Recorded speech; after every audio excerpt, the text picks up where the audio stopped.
भाव ढेर खात बारू सुना ये धनिया, तोरा चलते हमरा ढेर हो खाता परेशानिया। भाव ढेर खात बारू सुना ये धनिया, तोरा चलते हमरा ढेर हो खाता परेशानिया। लागल हौ ढेर सतावे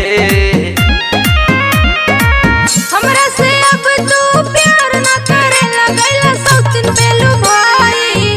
ए रजऊ गैला सौतिन पेलू भाई। ए रजऊ गैला सौतिन पेलू भाई।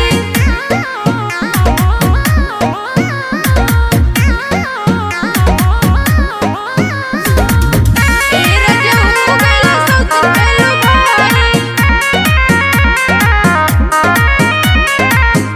काहे ऐसे कहत बारू, तू ही हऊ जान हो।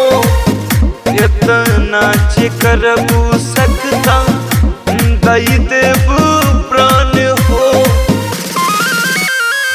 हमके ना बतावा राजा झूठी झूठी बातिया, रहेला ना घरवा घूमेला सारी रतिया।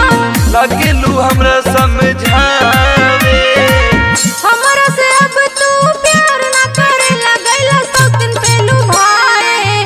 ए रजऊ गैला सौतिन पेलू भाई। ए रजऊ गैला सौतिन पेलू भाई।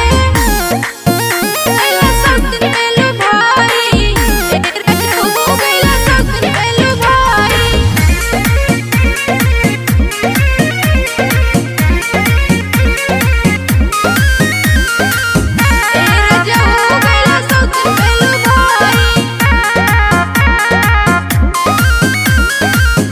तोहरा से प्यार बहुत करीला हे रानी।